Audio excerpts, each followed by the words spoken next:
Palabras Más, con Álvaro García.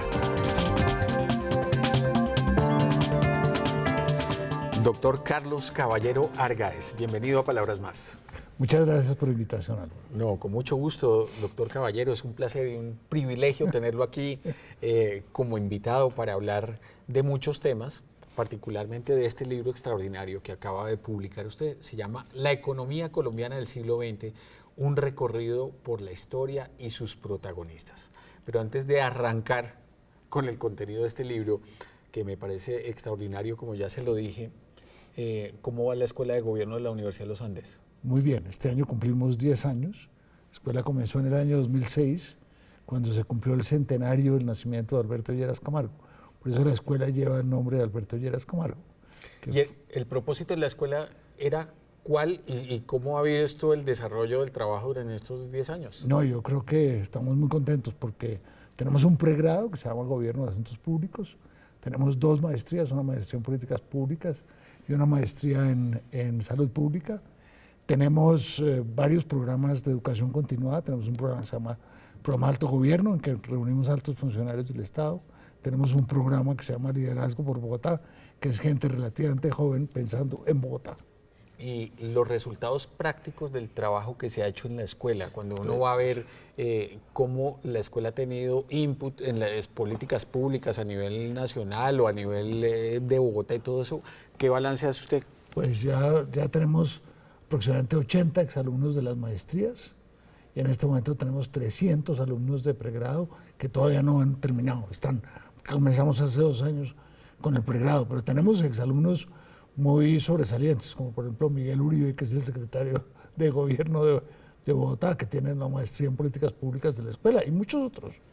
10 años pasaron. ¿Cómo se lo imagina usted el trabajo, los resultados de este trabajo dentro de 10 años? Pues yo imagino y espero que haya muchos líderes formados en la escuela que estén dispuestos a transformar lo público, que sepan manejar, resolver problemas y que además nuestro programa de investigación es importante, ha sido importante en salud, ha sido importante en educación y en liderazgo. Nos parece muy importante. ¿Cuáles son los atributos que debe tener un buen líder, según usted? Ser líder, o sea que hay que entender el problema colectivo y saberlo encauzar, ser riguroso, tomar sus decisiones basadas en la evidencia y y tener ética. ¿Cómo se enseña la ética?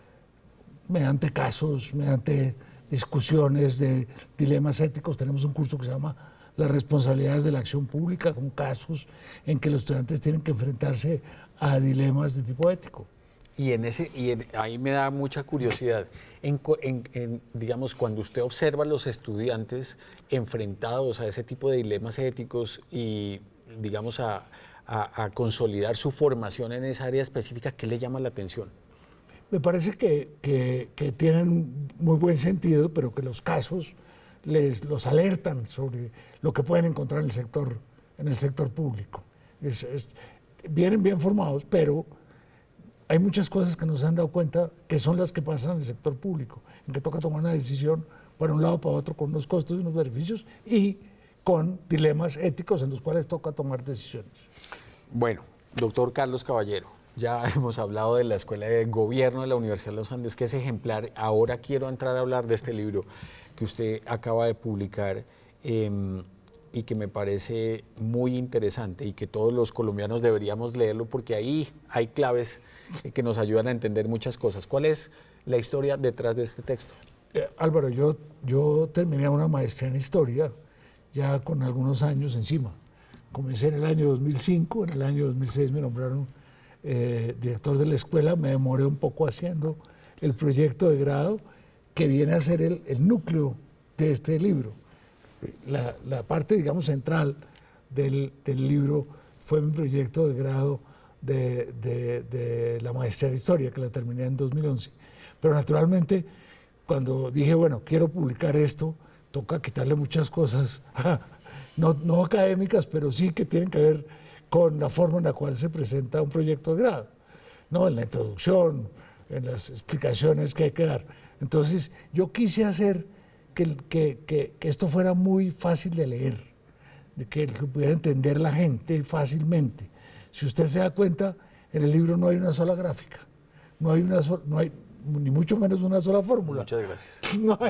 No hay un solo cuadro con números.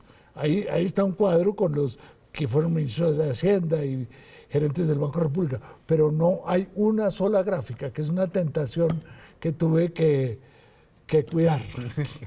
Bueno, ¿qué tiene este libro? Bueno, ya nos está dando pistas sobre eso, pero antes de seguir me llama la atención algo que nos acaba de contar y es la decisión que usted tomó de hacer su maestría en historia. Usted venía de una formación técnica, ingeniería, temas de economía, tanto en Colombia como en el exterior. ¿Cómo enriquece esa formación y esa visión de lo técnico pararse y mirarlo desde lo humanístico? Y a mí siempre me ha gustado la historia y en particular la historia de Colombia, casi desde el Gimnasio Moderno, ¿sí? Pero usted sabe que cuando uno se graduó del colegio hace 52 años, pues no nos voy a estudiar historia, ni había programas de historia. Entonces, cuando ya había programas de historia, yo ya había hecho una carrera público-privada, decidí que lo que yo siempre había querido era estudiar historia. Y decidí inscribirme en la maestría de historia de la Universidad de los Andes. Y la verdad fue que gocé muchísimo estudiar la maestría. Bueno, una maestría, la gente dice, no, pero delicioso, leer. No, aquí en el Departamento de Historia de la Universidad de los Andes hay dos vías. Una que es la de aprender el oficio del historiador y la otra que es la de leer historia. Yo decidí en ese momento irme por aprender el oficio del historiador porque me gusta escribir y me gusta, ojalá, escribir bien historia. ¿Cómo se manifiesta, digamos, ese gusto en la forma en que fue concebido este libro? Pues mucho mirando, aunque el libro no tiene mucho trabajo, digamos, en archivos, pero sí tiene una gran cantidad de fuentes secundarias, mirando memorias de los presidentes, memorias de los ministros, ¿sí?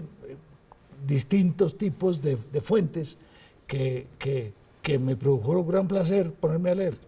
Usted nos decía ahora que no hay gráficas ni nada de esto en este libro, pero en cambio, si uno se pone a verlo desde el comienzo, uno de los factores importantes es que puede que no haya gráficas, pero hay personas, hay personajes, más que personas. ¿Por qué al sumarle el perfil de esos personajes, la visión de una historia económica adquiere otro matiz? Porque yo creo que las personas son muy importantes. Las personas, a la hora de la verdad, hacen la historia. Entonces es muy importante tener en cuenta a las personas. La historia no se puede ver como unas gráficas, con una serie de cosas que pasaron y con un relato despersonalizado. Las personas han tenido, y en este caso lo que yo quiero mostrar es que tuvieron mucha influencia en la forma como se manejó la economía desde todo el siglo XX. Para usted, ¿dónde empieza la historia económica de Colombia del siglo XX? Para mí empieza en el año 5, en 1905, básicamente después de la Guerra de los 1000 días y después de la pérdida de Panamá. El país quedó devastado por un lado y quedó, digamos, en un trauma psicológico y político de lo que había pasado. Y en el 1904 se elige a Rafael Reyes, que entre otras cosas dice menos política y más administración, y dice vamos a reconstruir la economía y vamos a hacer de nuevo el país después de lo que ha pasado. Entonces el comienzo es bastante claro en el caso colombiano en el año 5. En el año 5 se producían 500.000 sacos de café, ya. Y en el año 30 se producían 3 millones de sacos de café. Se ha multiplicado por 6 la producción de sacos de café. Y entonces yo creo que el comienzo del siglo XX realmente es Rafael Reyes y mirar hacia adelante, dejar atrás el siglo XIX, que fue un siglo muy complicado, y la Guerra de los 1000 días y la separación de Panamá. De esa devastación y ese trauma que queda después de la guerra y de la separación de Panamá, ¿cuáles son las lecciones buenas aprendidas de cómo empezó a construirse la economía en ese momento? Yo creo que una cosa muy importante que hizo Reyes, A pesar de que Reyes cerró el Congreso, hizo una Asamblea Nacional, Reyes incorporó en el gobierno a los liberales, cosa que no venía sucediendo desde 1886 y que realmente había sido causante de la guerra, uno de los causantes de la guerra de los 1000 días. Y entonces, desde ese momento se hizo una reforma electoral, una reforma política, y se dijo, el partido que pierda, de todas maneras va a tener la tercera parte de la representación en el Congreso y en los cuerpos colegiados. Entonces, hay una paz política, y hay una paz política que no se había sentido en Colombia desde la independencia. Sí, porque aquí nos independizamos y comenzaron las guerras civiles. Entonces, eso cambia las cosas. Y simultáneamente una economía con el café, comienza la exploración en busca de petróleo, comienza el banano. Es decir, a pesar de nuestra pobreza y de nuestros problemas, el país comienza a desarrollarse.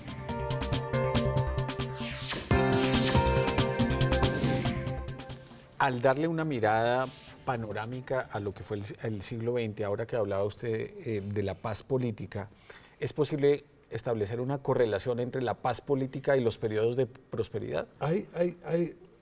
Sí y no. Es decir, aquí hay un periodo de 40 años de paz política, más o menos entre 1905 y 1946 tuvimos paz política, pero después tuvimos el problema de la violencia partidista terrible entre el 48 y el 58, digamos. Y lo curioso es que durante ese periodo, en plena violencia partidista, la economía creció muy bien. ¿Y a qué se debe eso? En ese momento, en parte porque a principios de los años 50 hubo plata, hubo una bonanza cafetera. Después de la Segunda Guerra Mundial aumentaron los precios del café, ¿sí? Y en Colombia hubo claramente una política de proteger la industria, de proteger la agricultura, de darle crédito a la industria de la agricultura. Se hizo una reforma en el 51, una reforma financiera. Entonces hubo realmente una política orientada a que la economía creciera y se puede aislar un poco el tema de la violencia partidista del crecimiento de la economía. ¿Qué es lo que hace que los cafeteros adquieran una preponderancia tan grande en el país? Es decir, que el cultivo del café y todo esto se vuelva como el centro del crecimiento de la economía colombiana en ese momento. Hay unas cosas muy interesantes, Álvaro. La colonización antioqueña en el siglo XIX lleva a que todo el eje cafetero, el sur de Antioquia, Caldas, Risaralda, Quindío, hoy en día, se cultiven café en extensiones pequeñas. Eso hace una diferencia muy grande con lo que pasa en otras partes, con lo que pasa en Brasil, con lo que pasa en Guatemala. Y entonces las haciendas cafeteras de Cundinamarca, de Santander, del Tolima, pierden preponderancia. No son tan productivas, no tienen la capacidad de reducir sus costos cuando bajan los precios. Y la expansión cafetera bárbara se da en los departamentos del eje cafetero frente a Cundinamarca, Tolima y Santander, que habían tenido la mayor producción antes. Entonces, ahí sí ya aparecen muchos cultivadores, ¿sí? Y los cafeteros se vuelven una fuerza económica, social y política muy importante. ¿Qué tan relevantes llegaron a ser los cafeteros y sus representantes en la configuración de la arquitectura de la economía colombiana y de la política? Yo creo que muchísimo, Álvaro. En los años 20, primero, a principios del siglo se crea la SAC, la crean la Sociedad de Agricultores de Colombia, la crean básicamente cafeteros. Los cafeteros ya hacia los años 20 no se sienten bien representados por la SAC y en el año 28 crean la Federación de Cafeteros. Se van solitos. Se van solitos con la Federación de Cafeteros. Y la Federación de Cafeteros comienza a tener una influencia en la política económica bárbara, porque viene la crisis en el 29, la recuperación es como el 31, 32, y ahí comienzan los cafeteros a pedir devaluación, a pedir que los trataran bien. Hay una devaluación del 10% destinada exclusivamente a los cafeteros en el año 32, mal no estoy. ¿sí? Es decir, ahí los cafeteros ya tienen un poder político importante y un poder de influencia como gremio y como grupo cafetero muy importante. Y el gerente más importante en ese momento de la Federación de Cafeteros es nadie menos que Mariano Ospina Pérez. Mariano Ospina Pérez, que era representante de la Cámara, es el gerente, el segundo gerente de la Federación de Cafeteros, y Mariano Ospina Pérez tiene una política de que el país tiene que sembrarse todo en café, ¿sí? Y que no en ningún momento, es decir, hay que promover y estimular la siembra de café. Y comienzan a meterse los cafeteros en las instituciones. El gerente de la Federación de Cafeteros termina en la Junta del Banco de la República. El gerente de la Federación de Cafeteros, la Federación termina siendo socia de la Caja Agraria y termina estando en la Caja Agraria, ¿sí? Y vienen después, a mediados de los 30, un conflicto muy interesante entre Mariano Ospina Pérez y Alfonso López Pumarejo. López Pumarejo, que había sido hijo y familiar de exportadores de café del Banco López, creía más que tocaba restringir la producción de café para restringir la oferta y subir los precios internacionales. Y Ospina creía que había que sembrar café como fuera, ¿sí?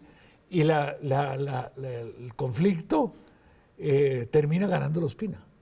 López quiere tomar control de la federación, quiere que la federación no sea tan poderosa.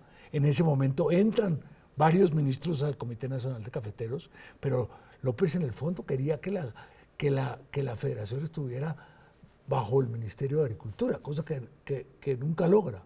Entonces, pues López, digámoslo así, pierde la pelea. El Comité de Cafeteros se vuelve importantísimo, es el sitio donde se va a hacer la política entre el año 37 y el año 90. Ellos, digamos, eran más influyentes que los propios ministros de Hacienda. Claro, mira, hay una cosa muy interesante, Álvaro. Entre el 37 y el 90, creo que hubo 3 gerentes de la Federación Nacional de Cafeteros. Don Manuel Mejía, don Arturo Gómez Jaramillo y Jorge Cárdenas Gutiérrez. Todos de áreas cafeteras, ¿sí? Del Caldas o de Antioquia, ¿sí? Y vieron pasar 40 ministros de Hacienda. Entonces, yo recuerdo perfectamente a Jorge Cárdenas que me comentaba, yo soy un maestro en manejar ministros de Hacienda, porque los veo llegar, converso con ellos, manejamos la política cafetera con ellos, pues se van y viene otro. Yo soy un maestro para eso. ¿Es coincidencia que el hijo sea hoy ministro de Hacienda? Pues Mauricio Cárdenas yo creo que vio mucho lo que trabajaba su papá. Y se interesó siempre por los temas económicos y por los temas cafeteros. Pero tiene conexión entre el tema del poder y... Sí, yo sí creo que vio desde chiquito. Pues Mauricio es un trabajador infatigable como su papá. Sí. Bueno, ¿qué pasó con ese, digamos, ese despliegue enorme del poder de los cafeteros y el nacimiento de la industria? Bueno, ¿Cómo equilibrar esas dos fuentes de creación de riqueza? Ahí hay una cosa muy interesante y es ¿por qué nace la industria? ¿Qué es lo que explica el nacimiento de la industria en Colombia y en dónde nació? Básicamente, yo creo que hay que darle un gran papel al oro. El oro fue lo que produjo acumulación y el oro antioqueño, porque los antioqueños modernizaron el oro, la producción de oro. Y mientras los caucanos tenían una minería esclavista diferente a la minería antioqueña. Entonces hubo una acumulación de cafeteros. Imagínense usted lo que era en 1880 tener oro. El oro era la moneda. Se podía importar lo que uno quisiera, ¿sí? Y entonces esos capitales vinieron a crear la industria, pero la industria se vio favorecida porque la demanda salió del café, de todos esos cafeteros del sur de Antioquia y del Viejo Caldas, que comenzaron a demandar vestuario, utensilios para la casa, comida. Entonces, eso le dio una gran demanda a la industria y surgieron las industrias. Y las industrias surgieron, digamos, desde el año 5 o 6, comenzaron a crearse las industrias, la industria textil, la industria de los fósforos, la industria de cerámica, comenzó a crearse y se creó en Antioquia.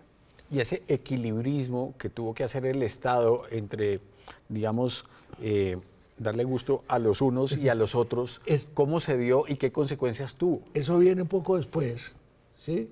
En el sentido que los ministros de Hacienda tenían que mirar las necesidades y los intereses de los cafeteros por un lado y de los industriales por otro lado, y muchas veces esos intereses no coincidían. Por ejemplo, a los cafeteros les encantaba y les sigue encantando que la tasa de cambio se devalúe, ¿sí? Porque obviamente sus ingresos en pesos van a ser mayores, pero a los industriales que importan maquinaria, que importan materias primas, no les gusta que la tasa de cambio se devalúe. Prefieren una tasa de cambio fuerte porque se le abaratan las importaciones de materias primas y de capital, y de bienes de capital. Entonces, el ministro de Hacienda era un equilibrista. Y entonces por eso aparecieron tantas medidas como heterodoxas, raras, tasas de cambio diferenciales, una tasa de cambio para los cafeteros, otra tasa de cambio para los industriales. Sí, había, y eso se mantiene hasta el año 66, las tasas de cambio diferenciales, por ejemplo. Los industriales querían protección, querían tarifas altas, los cafeteros no tanto. Los cafeteros querían acceso libre, fácil a Estados Unidos. Los industriales les daba miedo que si había ese acceso a los Estados Unidos, de para acá también tocara dar acceso. Entonces es muy interesante porque el ministro de Hacienda tenía que estar equilibrando esos dos intereses. Yo recuerdo mucho, Álvaro, que en mi casa mi papá decía, el ministro de Hacienda tiene que saber de café y tiene que saber de industria. Eso, las dos cosas. Por eso generalmente eran antioqueños. Sabían de café, sabían de industria. Qué interesante. En el libro se señalan, digamos, algunos de los efectos digamos, de ese arreglo, de esa convivencia que tuvo que desplegarse para poder sostener esas dos fuentes de generación de riqueza y de economía, los cafeteros por un lado y los industriales por el otro. Y son unas consecuencias que si uno las revisa, pues digamos son las preocupaciones que hoy tenemos para poder, digamos, consolidar nuestra economía en el presente y hacia el futuro. ¿Cuáles son esas competencias, esas consecuencias? Yo creo que la protección, las tarifas altas para la industria, el hecho de que el mercado estaba en el centro del país, en que la infraestructura fue, digamos, unir el triángulo de oro que se llama Bogotá, Medellín, Cali, ¿sí? Hizo que la actividad económica obviamente se concentrara en el centro del país y se descuidó muchísimo las costas y los lugares alejados del centro. Entonces, yo creo que la costa perdió, eso también lo dice Adolfo Meisel y Eduardo Posada, perdió la costa pacífica. Sí, la actividad se concentró en el centro, la industria vino a concentrarse en Bogotá y en Medellín, que hacía que fuera costoso, porque se traía el algodón de Valledupar a Medellín para hacer la ropa. Sí. Y después se llevaba a Barranquilla para la ropa de la costa Caribe. Es decir, era un arreglo costoso en el cual las costas las regiones, muchas regiones del país perdieron. Y en términos de infraestructura, por ejemplo. Bueno, estamos en ese problema. No se ha construido todavía. Uno de los temas importantes es la infraestructura. Claro, en los años 50 vino el ferrocarril del Magdalena. Después vino la carretera Santa Marta. Pero hasta ahora estamos en el tema de las dobles calzadas, en bajar los costos de transporte. Los antioqueños todavía quieren su salida a Urabá. La carretera a Buenaventura no se ha terminado, que es el principal puerto del país. Entonces, eso todos son costos del tema del que estamos hablando. ¿Por qué menciona usted también dificultades para integrarnos en la dinámica internacional de la economía generadas de... Precisamente por eso, porque ¿qué vamos a exportar desde aquí? Pues nos apareció un sector maravilloso en los años 60, que fueron las flores, ¿sí? Y naturalmente tenemos el banano. Pero nosotros no tenemos una industria diversificada, una estructura diversificada, no tenemos unas exportaciones diversificadas. Yo creo que el costo de todo esto fue no tener una actividad económica mucho más diversificada. Y menciona también el tema de educación. Y educación. ¿Y ahí qué pasó? No, desde la misión Kerry del año 49, se dijo fundamentalmente, hay dos sectores, dos temas, dos prioridades, la educación y la infraestructura. En el año 52, 53, y estamos en las mismas. Entonces no le hemos dado suficiente importancia a la educación tampoco, ¿sí? Claro, en este momento se puede decir que hemos aumentado la cobertura de educación, que en una ciudad como Bogotá el 100% de los niños van al colegio, en las principales ciudades del país, pero en las regiones eso no pasa, y la calidad de la educación, pues como sabemos todos, deja mucho que desear. Se está haciendo ahora un esfuerzo importante en eso. Lo invito a que hagamos una pausa para seguir hablando de esta apasionante historia de la economía colombiana, del presente y de lo que nos espera.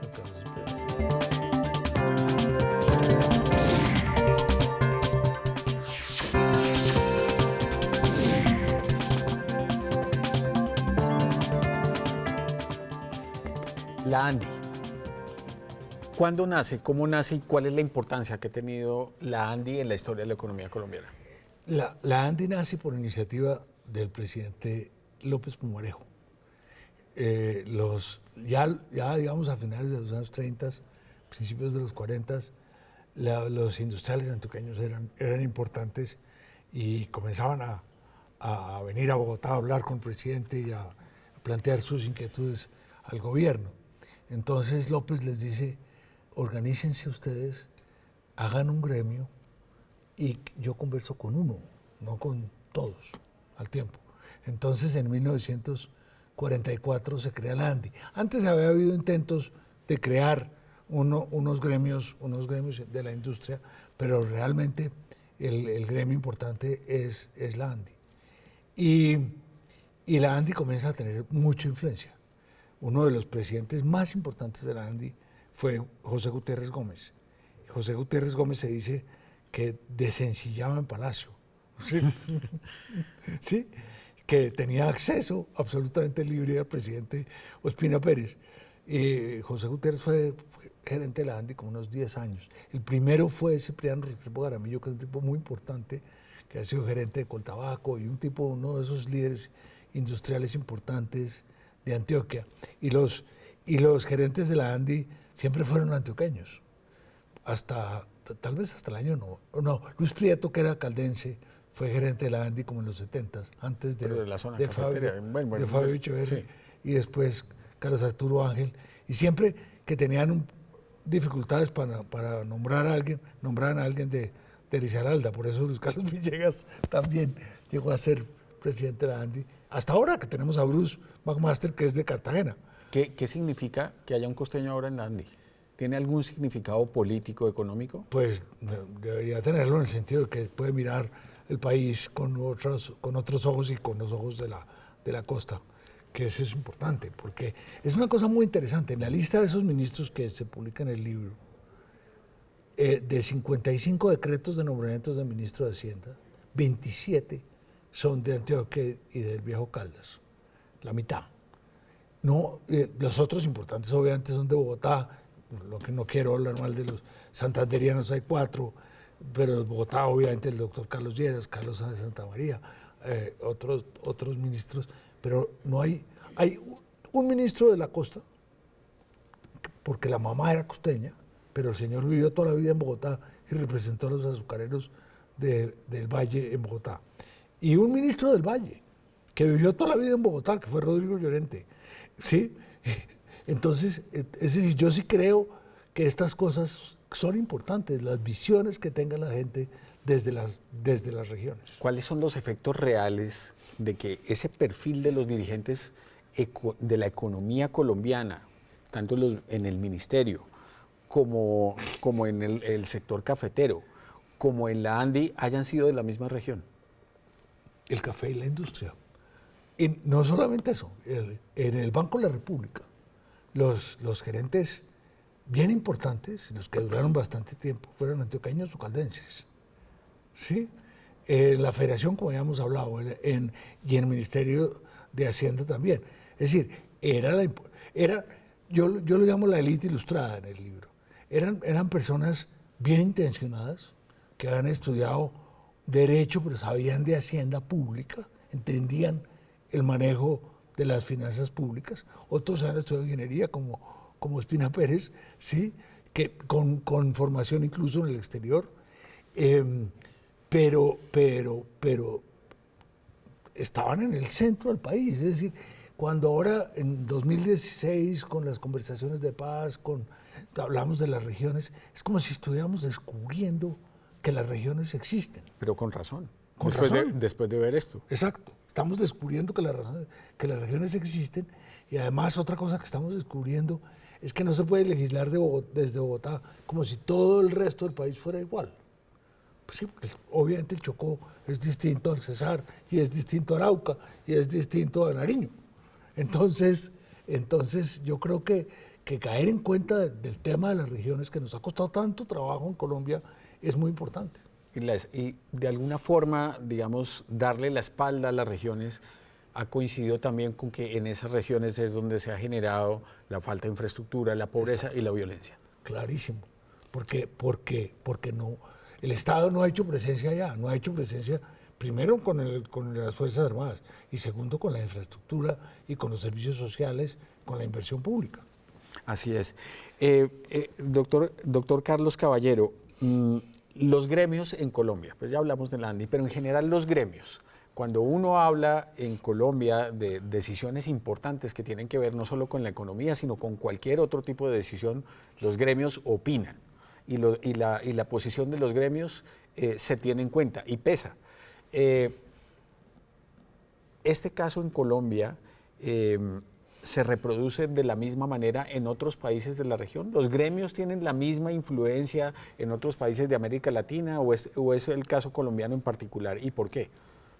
Yo no he estudiado tanto el tema fuera de Colombia, pero a mí me parece que los gremios sí adquirieron un poder muy grande en los últimos 50 años.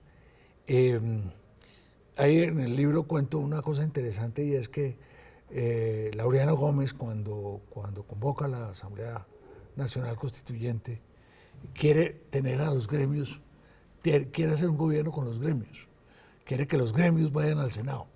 Quiere hacer una cosa que se llama un Estado corporativista, en que esté la influencia de todos, de los gremios, ahí clara, en el Senado.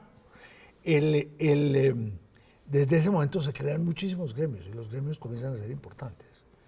Y cada vez se crean más y más gremios. Ahora la ANDI ha logrado incorporar unos gremios pequeños que había en las cámaras de la ANDI, han desaparecido algunos gremios, pero lo que vino fue una creación enorme de gremios, y yo sí creo que los gremios adquirieron mucho poder, y que los gremios, y hace poco escribí una columna a propósito de esta reforma tributaria que está en el Congreso, que en el sentido de que muchas veces se pierde la idea del bien común, del propósito nacional, frente a los temas de los intereses específicos. Claro, porque hay un argumento que se menciona también en el libro, según el cual detrás de los intereses privados también están los intereses públicos, y que esa voz representa también, digamos, los intereses de la gente. En algunos casos sí, pero en otros no. En otros no. Sí, ahora yo fui presidente de la Asociación Bancaria en los 80s, la asociación se ha creado en el 36, y básicamente estamos pensando en los temas del sector financiero, pero y tocaba defender los intereses de la banca. La Constitución del 91 es otro hito que usted marca en el libro. ¿Por qué es importante desde el punto de vista de la historia económica de Colombia siglo XX ese momento? Yo creo que el año 90 y 91 son 89, 90 y 91 son muy importantes. Porque en el 89, por un lado, se cae el muro de Berlín, por otro lado, se acaban los acuerdos cafeteros, porque una cosa que mantuvo la economía cafetera con precios buenos de café fueron los acuerdos internacionales del café, los pactos entre productores y consumidores. Y en el 89 se acabó eso. El café quedó al libre mercado. Se cayeron los precios, la federación trató de volver a armar un pacto cafetero y no pudo. Y en el 91 viene la nueva constitución, que la nueva constitución, pues fuera de ser una constitución que trae todo este tipo de derechos, ¿sí? de la protección de los derechos, lo cual iba a implicar aumento del gasto. Por otro lado trae la descentralización y por otro lado trae el cambio del Banco de la República. Yo creo que el cambio del Banco de la República es fundamental para entender todo. Yo estuve en los años 80 en la Junta Monetaria, que era la autoridad monetaria, pero que tenía a todos los ministros económicos en su seno. Ahí se hacía la política económica y la inflación siempre fue alta.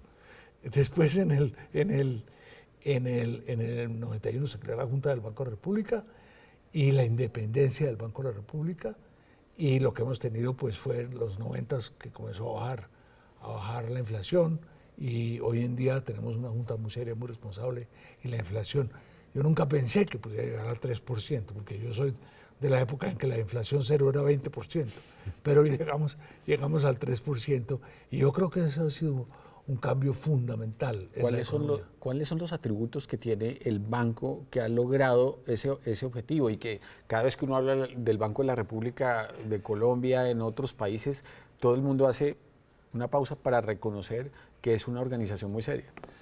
Yo creo fundamentalmente que la Junta del Banco está compuesta por 7 miembros, de los cuales uno es el ministro de Hacienda. Es decir, la autonomía del banco y de la Junta es súper importante. El tenerla aislado de presiones políticas es súper importante. Hay una norma en la ley que dice que si el banco le va a prestar al gobierno plata, si el gobierno le pide prestado plata al Banco de la República, tiene que tenerse unanimidad, tiene que votar los 7 miembros a favor de ese crédito. Tiene que haber una crisis, eso nunca ha pasado en los últimos 25 años, pero tendría que haber una crisis inconmensurable, que no conocemos, ¿sí? Para que se pudiera presentar eso. Pero el Banco de la República siempre le prestaba en el pasado al gobierno y a los cafeteros, ¿sí? Y eso generaba inflación. Y el manejo de la tasa de cambio, que ha sido criticado, también es un manejo muy autónomo, y en este momento me parece a mí que está mostrando sus beneficios. Volviendo a esa época de los 90, cuando el presidente Gaviria asume el control del país, se habla de la apertura económica. Esa apertura económica, ¿qué tan amplia y qué tan profunda fue? Yo creo que fue importante, porque fue profunda, se bajaron los aranceles, se abrió a la inversión extranjera, se abrió a la entrada de capitales extranjeros. Mira, Álvaro, pasaba una cosa muy interesante, yo que fui presidente de la Asociación Bancaria. En el año 75 se pasó una ley por el Congreso que decía que no podía haber bancos extranjeros en los cuales el capital extranjero fuera más del 49%. ¿Sí? Entonces una de las peleas fuertes que dimos a finales de los años 80 era que se abriera la inversión extranjera en el sector financiero. Entonces, esos cambios que se han mantenido fueron muy importantes. Yo en el libro digo, a la hora de la verdad, la apertura no fue tan grande, porque los aranceles se quedaron abajo, pero todo lo que se llaman las medidas no arancelarias, las barreras fitosanitarias, el INVIMA, que le pone una cantidad de restricciones a las importaciones, ha hecho que a la hora de la verdad no estemos tan abiertos como, en mi opinión, deberíamos estar, ¿sí? Pero obviamente que fue un hito muy importante, y que lo que me parece a mí que hay que seguir haciendo es abriendo la economía. ¿Cuál fue el impacto del narcotráfico en la economía colombiana del siglo XX? Toda esa cantidad de plata que entró y toda esa industria que se generó alrededor del narcotráfico. Yo creo que el narcotráfico comienza como en los años 70. En los años 70 hay una bonanza cafetera y hay una bonanza marimbera, hay una bonanza de todos, que hace muy difícil el manejo de la economía. Es decir, mantener en ese momento la inflación bajo control era prácticamente imposible. En los 80 aumenta dramáticamente el narcotráfico. O sea que ahí hay una influencia del narcotráfico en todo lo que ha venido sucediendo, pero por otro lado, el narcotráfico, digamos que no entró en las principales industrias, no entró, entró un poquito en los bancos, pero esos bancos fueron tan mal manejados que se acabaron, el banco de los trabajadores, ¿sí? Los narcotraficantes a la hora de la verdad terminaron comportándose como cualquier empresario. Entonces, cuando veían que la tasa de cambio se iba a devaluar, no traían divisas, cuando se devaluaba traían divisas, etc. Pero obviamente que hubo un efecto, y un efecto sobre la inflación, y un efecto negativo sobre el comportamiento de la economía. ¿Cuáles han sido los periodos más prósperos de nuestra historia económica? Usted sabe que yo comienzo en el año 5 y los periodos de mayor crecimiento de la economía colombiana fueron los del año 2005 al año 2020 y después del 20 al 30. Fueron unos años increíbles por esa expansión cafetera y también por otra cosa, porque en el año 23 entró la indemnización de los Estados Unidos por la pérdida de Panamá. Entonces en los años 20 tuvimos plata por primera vez en la vida. Y cuando uno tiene plata le prestan plata, que es gravísimo. Es gravísimo porque le prestaron una cantidad de plata al país que hizo infraestructura, ferrocarriles, carreteras, pero terminó endeudado y vino la crisis del año 29 y fue muy difícil de manejar. Entonces, pero esos años del 5 al 30 fueron unos años de un gran crecimiento. En general, la economía creció muy bien en el siglo XX. Si mal no recuerdo, la cifra del libro es que crecimos 4.7% en promedio. Ahora, del 91 para acá, desafortunadamente, al estar más conectados con la economía exterior, al estar más abiertos, el crecimiento ha sido mucho más volátil y el ritmo y el promedio del ritmo de crecimiento ha sido menor. Potencial que se aprecia y riesgos que se aprecian en el desarrollo de este tema de la paz en Colombia. Bueno, yo siempre he visto la paz y el acuerdo de paz como la continuación de un proceso de construcción del Estado en Colombia. Porque el proceso de construcción del Estado en Colombia, que viene desde 1820, pues ha sido lento, difícil, complicado. Este es un país complicado en muchos sentidos, pero el Estado no ha acabado de llegar a las regiones, no ha acabado las Fuerzas Armadas no han acabado de tener presencia en todo el territorio nacional y el monopolio de las armas. Es que para que haya un Estado se necesita que el Estado tenga el monopolio de las armas. Entonces, esto lo que viene es una nueva etapa de formación del Estado. Y esa etapa naturalmente implica mayor gasto y mayores costos y mayores impuestos, automáticamente. Y es la otra condición para tener un Estado, que exista el monopolio de las armas y que el Estado pueda cobrar impuestos y le pagan los impuestos. Entonces, desde ese punto de vista, me parece que vamos a entrar en una etapa muy novedosa en Colombia, que ojalá se maneje bien, en el sentido de que vamos a tener más Estado y más gasto en cierto sentido y más impuestos, pero vamos a tener una Colombia en paz y un Estado que esté en todas partes. ¿Esa reforma tributaria que está en curso le gusta? A mí me gusta, sí señor. ¿Por qué le parece que es buena? Porque me parece varias cosas. Primero que los impuestos existentes en este momento son muy altos para las empresas. Desestimulan dramáticamente la inversión. Yo lo veo a las juntas directivas que voy, en que los niveles de impuestos a las empresas en Colombia son sumamente altos. Por otro lado, me parece que hay que emplear la base tributaria de que las personas naturales tienen que pagar más impuestos. Y me parece bien que exista un impuesto a los dividendos. Y lo que produce la plata que necesita el Estado es el IVA.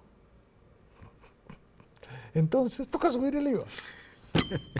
Doctor Carlos, para terminar, quiero preguntarle algo que usted menciona en el último párrafo de su libro, y dice: la pregunta pertinente a estas alturas del siglo es si la sociedad colombiana y sus líderes están preparados para modificar los equilibrios actuales de toda índole.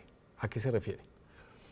A mí me parece que en Colombia hay que cambiar lo que yo llamo el statu quo. El statu quo son todas estas cosas que hemos venido hablando.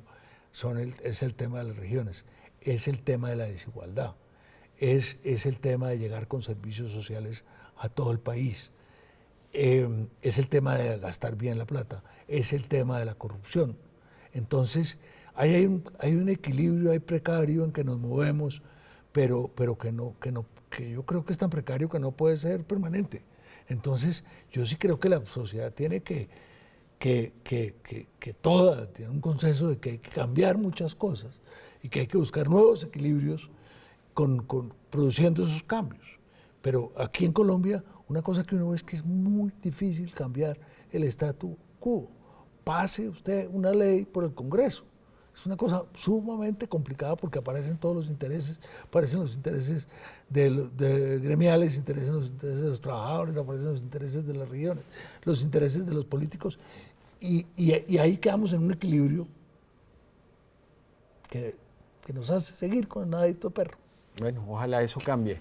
Y, doctor Carlos Caballero, hemos terminado esta conversación, desafortunadamente, porque ha sido apasionante hacer de su mano un recorrido por esta historia colombiana del siglo XX, historia de la economía colombiana del siglo XX, que nos deja entender mucho mejor en dónde estamos parados hoy. Pero muchas gracias. Siquiera, Álvaro, mil gracias a ti.